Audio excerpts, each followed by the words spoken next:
겠습니다. 사무엘하 18장 24절에서 33절 말씀 함께 봉독하겠습니다.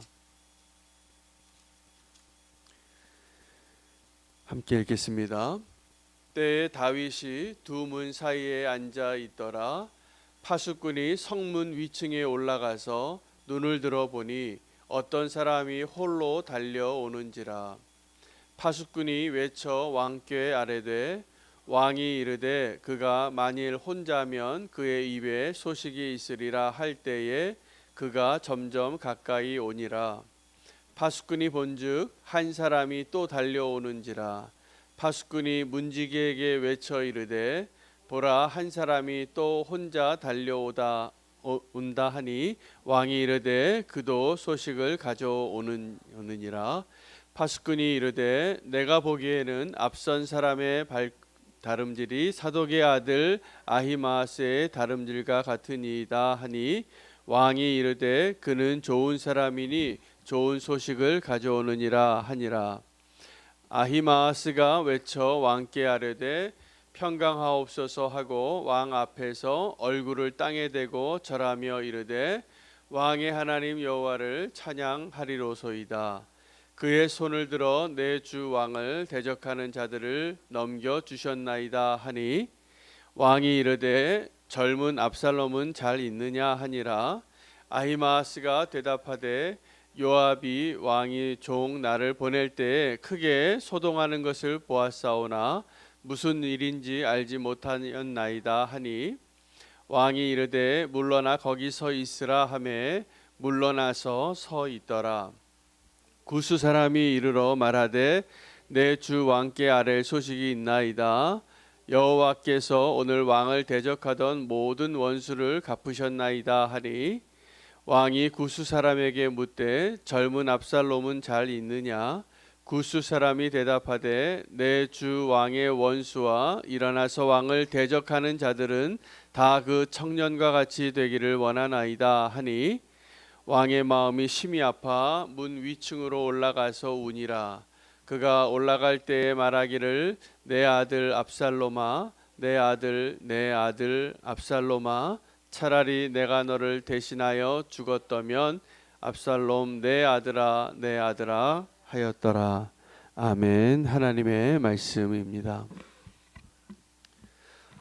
오늘 두 명의 전령이 다윗에게 달려오는데 그 먼저 도착한 전령이 아히마아스고 두 번째 도착한 전령이 구스 전령이었습니다.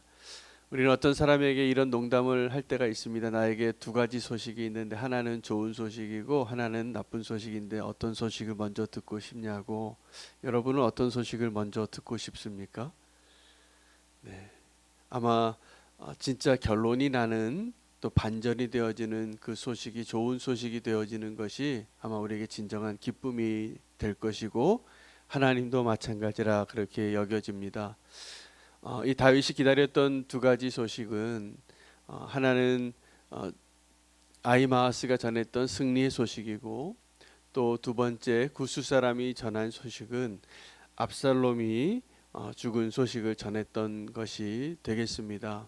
다윗에게 있어서는 좋은 소식을 먼저 듣고 나쁜 소식을 나중에 듣고 애통해하며 그 왕의 마음이 무너지는 그 모습을 그려주고 있습니다. 오늘 다윗의 모습은 정확하게 하나님의 모습을 우리에게 비춰주는 것입니다. 그래서 하나님이 어떠한 것을 보고 마음 아파하는지 오늘 우리는 반드시 알아야 할 것 같습니다. 우리는 원수가 잘못된 모습을 볼 때 그것을 기뻐하지 말아야 합니다. 우리에게는 원수이고 우리가 생각하기에 하나님의 원수같이 여겨지는 그 사람이 잘못되어지거나 심판받거나 망하는 것을 보고 기뻐할 때가 많은데 하나님 그렇지 않을 가능성이 아주 높습니다. 그래서 우리는 원수가 잘못되는 것 기뻐하지 말고 도리어 원수가 주님께로 돌아오는 것을 기도하고 그것을 위해서 기도하며 하나님의 마음으로 오늘 주님 앞에 설 수 있다면 그것이 축복이라 믿습니다. 우리가 복음을 전할 때 구스 사람과 같이 복음을 전할 때가 많습니다. 이 복음을 전하는데 이것이 하나님이 기뻐하는 것이 무엇인지를 모르고 전하는 것입니다. 그러나 이 구스 사람과 아히마아스와의 차이가 있다면 이 다윗이 보기에 그 구스의 발걸음을 보고 아히마아스의 발걸음을 보고 아히마아스가 누군지 알았습니다. 그리고 뭐라고 이야기하냐면 그 탑 위에서 그 파수꾼이 첫 번째 오는 사람의 발걸음이 아히마아스의 발걸음 같다라고 이렇게 이야기해 주니까 다윗의 말은 이거였습니다. 그는 좋은 사람이니 좋은 소식을 전해줄 것이다 라고 믿고 있는 것이죠. 여러분, 우리가 복음을 전할 때 지금도 전도하는데 우리가 좋은 소식을 전하면서도 좋은 사람이 되는 일에는 실패하고 있을 때가 많습니다. 그러면 이게 좋은 소식이 안 되는 겁니다. 하나님이 원하시는 좋은 소식, 또 이 세상이 우리를 향하여 문을 열고 귀를 기울이고 그 좋은 소식을 들을 수 있는 가장 효과적인 방법은 우리가 좋은 사람이 되는 것입니다. 근데 우리가 좋은 사람이 되는 일에 너무 많이 실패하고 있는 것이죠. 너무나 이기적이고 또 복음을 받았다고 하면서도 선민 사상에 빠져 있었던 유대인들처럼 우리가 복음을 전하는 일에 전념하지 못하고 그것을 소홀히 하고 그것에 대한 하나님의 마음을 알지 못하고 있으면 니느웨 사람들이 멸망하는 것을 기뻐하던 요나와 똑같습니다. 그래서 하나님께서 그 이스라엘 사람들을 향하여 그 요나서를 통하여 깨우치고자 하셨던 그것들, 또 오늘 우리에게도 말씀하시는 하나님의 마음을 알고 좋은 소식을 전하는 자가 되기 위하여 우리는 복음을 전하는 자가 되어야 하고, 그 복음을 전하는 자가 되기 위하여 먼저 복음의 사람이 되어야 합니다. 정말 기쁨의 사람, 정말 좋은 사람이 되어야 함을 오늘 우리가 결단하면 좋겠습니다. 제가 어제 사실은 결단하고 아침에 기도하고 나갔는데 하나님께 회개했어요. 기도의 자리에 나가면서 전도지를 이렇게 한 묶음 가지고 나갔는데 오늘 하루 동안 내가 이걸 다 전해야지. 그런데 기회가 한 서너 번 있었던 것 같습니다. 이 복음 전도지를 전할 수 있는 기회가 있을 때마다 제가 미뤘어요. 지금 말고 다음에, 오늘 아직 시간이 있으니까. 결국은 제가 예수동행 일기를 쓰는 그 시간까지 이 전도지를 전하지 못했더라고요. 제가 하나님께 너무나 죄송하고 제가 저에게 좋은 경험이 됐습니다. 그래서 오늘은 다시 한번 여러분에게 설교하면서 제가 고백하고 오늘은 꼭 복음을 전하는 일을 실천하려고 합니다. 할 수만 있다면 매일 하려고 합니다. 왜냐하면 이 복음을 전하는 일이 우리에게 너무나 중요한 사명이에요. 그것이 모든 믿는 자에게 성령이 우리에게 임하여서 교회가 세워지고 그리고 예수님을 믿고 구원받은 모든 자에게 하나님이 우리에게 기대하시는 바입니다. 로마서 10장에 보면 우리가 어떻게 구원을 얻게 되는가에 대한 설명을 우리가 듣게 됩니다. 누구든지 주의 이름을 부르는 자는 구원을 얻게 되는 것입니다. 누구라도 차별 없이. 그런데 그 누구라도 주의 이름을 부르는 일이 이루어지기 위해서는 꼭 아름다운 소식을 전하는 자의 발걸음이 필요한 것입니다. 여러분, 우리가 아름다운 교회, 주님이 원하시는 교회가 되기 위한 마지막 조건이 무엇이냐 하면 복음을 전하는 것입니다. 그 복음을 전하는 것이 우리의 믿음을 온전하게 하고 우리에게 전해진 그 기쁨의 소식이 정말 온전해지게 하는 것임을 제가 머리로는 알겠어요. 다 이해하고 그렇게 강의도 하고 말씀도 여러 번 전했는데 왜 내게는 그 복음을 전할 때 그러한 진정한 열정과 그러한 갈망이 나오지 않을까 생각해 보니까 아직도 내가 얼마나 죄인인지 모르는 겁니다. 여러분, 복음이 복음되기 위하여 두 가지 사실이 분명해야 합니다. 언제든지 그것이 분명해야 합니다. 내가 얼마나 죄인이었는가를 알아야 합니다. 우리가 그걸 찾고 있는 거예요. 내가 얼마나 죄인인가. 그래서 내가 어떻게 예수님 믿고 구원받게 되었는가를 잊어버려요. 그러니까 자꾸 누구 판단하는 거예요. 여러분, 우리가 죄를 지을 때 우리가 분명히 윤리적으로 도덕적으로 저건 정말 나쁜 죄야 라고 말하는 죄들이 있을 겁니다. 거론하지 않아도 알아요. 그러나 우리가 정말 하나님 앞에 정말 큰 죄는 어떤 죄냐 하면 내가 하나님처럼 누군가를 판단하고 정죄하는 죄예요. 내가 하나님을 하나님으로 인정하지 않고 신뢰하지 않는 죄예요. 이 죄가 정말 우리를 불행하게 하고 정말 하나님의 마음을 아프게 합니다.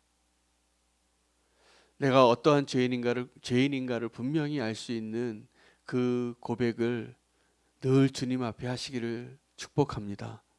그것이 우리가 복음을 복음되게 하는, 복음을 누리는 자가 되어지는 첫 번째 걸음입니다. 두 번째는 하나님의 사랑이 얼마나 큰가를 우리가 잘 모르는 거예요. 그래서 우리는 내게 잘하는 사람을 사랑해요. 내 편을 좋아해요. 그러나 하나님은 지금 내 눈에 보기에는 저 원수 같은 사람, 여러분 우리가 개인적으로 좀 안 맞는 사람들이 있습니다. 기질적으로 힘들어요. 그런 사람과 함께 하면. 그러나 하나님이 그 사람을 싫어할까요? 아닙니다. 사랑하세요. 그 사람을 위하여 십자가에 지신 거예요. 나랑 달라도. 또 어떤 사람은 나를 실망시키는 사람이 있습니다. 나를 배반하고 배은망덕하고 내 마음을 아프게 하는 사람이 있고 분명히 나를 공격하고 대적하고 발꿈치를 드는 사람들이 있습니다. 이 지금 다윗의 경우에는 압살롬 같은 아들이죠. 근데 이 다윗이 오늘 우리에게 보여주는 그 모습은 정말 하나님의 마음이에요. 다윗이 정말 듣고 싶은 소식은 두 가지죠. 승리하는 것, 이기기를 원해요. 그러면서 또 한편으로는 이 전령들에게 계속 물어봐요. 전령이 이 기쁜 소식을 전하죠. 이겼다는 소식, 승리했다는 소식을 전하는데 젊은 압살롬은 어떻게 됐냐? 계속 물어봐요. 그 젊은 압살롬의 소식을 두 번째 전령이었던 구스 사람이 전하니까 이 다윗이 맨 처음에 어떻게 있었냐면 그 성문 아래에 문 사이에 앉아 있다가 울로 그 성꼭대기에 올라가서 혼자 울어요. 그러면서 계속 그 하나님의 마음을 우리에게 알려주고 보여주고 있습니다. 내 아들아, 내 아들아, 내 아들 압살롬아, 내가 너를 대신하여 죽었어야 하는데, 내가 죽어야 하는데 왜 네가 죽었냐고. 이 다윗의 이 고백은 개인적으로는 자기의 죄에 대한 참회이기도 합니다. 이 일이 왜 이렇게 됐는지를 다윗은 알아요. 나단 선지자가 예언한 게 있잖아요. 하나님이 너를 용서하시지만 너희 집안에 칼이 떠나지 않을 것이고 너는 은밀히 그 일을 행했지만 하나님께서는 너의 그 악을 백주 대낮에 행하게 하리. 다 성취되고 있는 것을 보니 이 다윗은 지금 압살롬이 나를 배반해서 내가 도망가였다 다시 왕좌에 올라와도 다윗의 마음에는 그가 범했던 그 죄에 대한 회개의 아픔이 계속 있는 것이죠. 그리고 그 아들 압살롬의 그 반역이 그냥 반역이 아닌 거예요. 다윗에게는. 하나님은 우리를 향한 그 마음을 오늘 이 다윗의 모습을 통하여서 예수님께서 십자가에서 달리셨을 때에 그 예수님을 향한 하나님의 마음이 어떠한지는 성경에 별로 잘 기록이 되어 있지 않습니다. 도리어 예수님이 하나님 아버지에게 왜 나를 버리셨냐고 아버지여 아버지여라고 외쳤던 고백은 기록이 되어 있지만 오늘 우리는 이 본문을 통하여서 그 예수 그리스도의 십자가가 세워지고 예수님께서 죽으셨던 그날에 하나님의 마음 찢어지는 그 신음소리를 들을 수 있어야 합니다. 내 아들아, 내 아들아. 그 하나님의 마음, 하나님의 그 진노가 이 아들 예수 그리스도에게 쏟아지는데 이 죄인들을 구원하기 위하여 그 아들을 내어주신 그 아버지의 고통, 그 아픔을 우리가 잘 몰라요. 그걸 잘 모르니까 복음을 잘 안 전하는 거예요. 우리는 하나님이 나만 사랑하고 나의 하나님이기만을 원할 때가 너무나 많은데 그렇지 않습니다. 하나님은 이 땅에 있는 그 죄인, 우리가 생각하기에 도저히 가망이 없는 사람같이 보이고 여겨지는 그 사람의 구원이 온전히 이루어지지 않을 때 이렇게 통곡하시는 거예요. 내 아들아, 내 아들아, 내가 대신하여 죽었더라면 차라리 좋았을 텐데.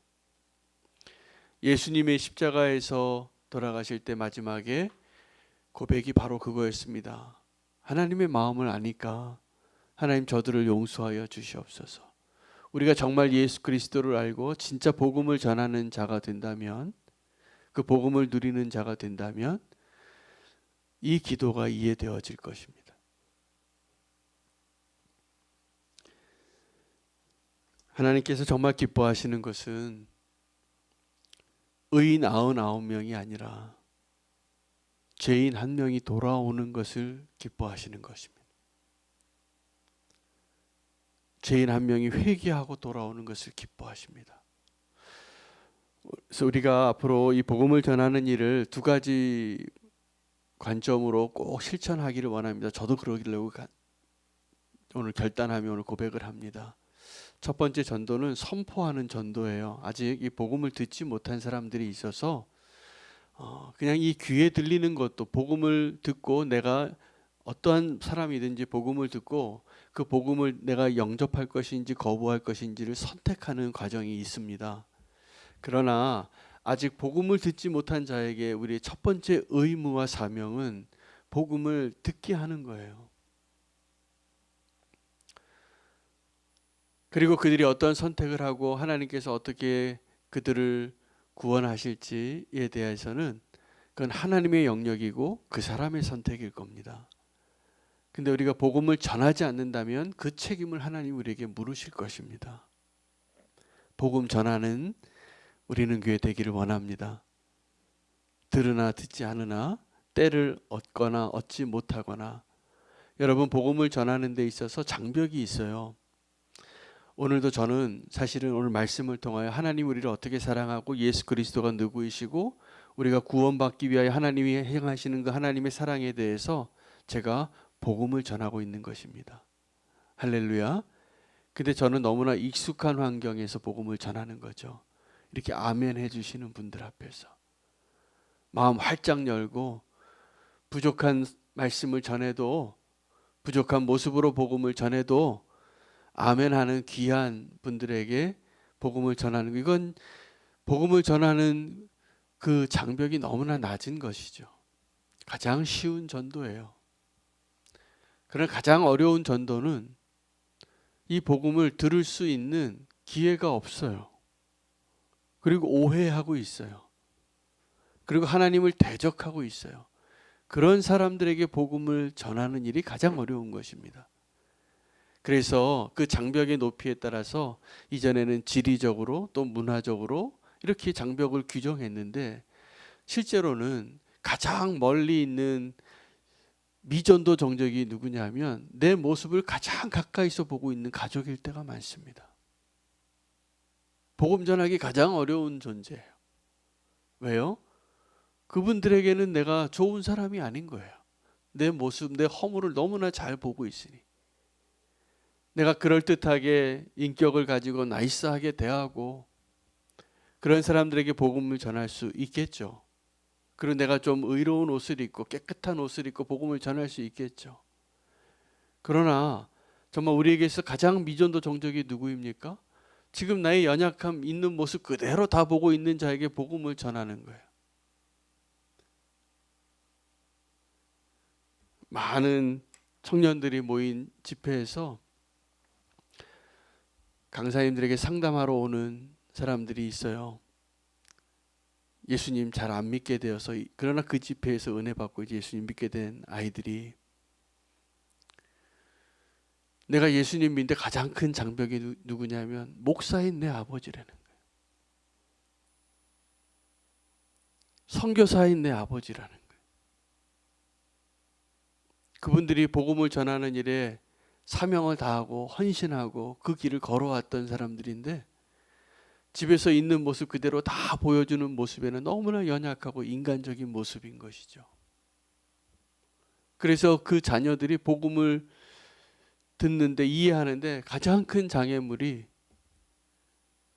유명한 목사님이에요. 유명한 선교사님, 아주 굉장히 신실한 선교사님. 그럴 때가 많아요. 왜요? 우리가 좋은 소식을 전하는데 좋은 사람이 되는 일에 실패했기 때문이죠.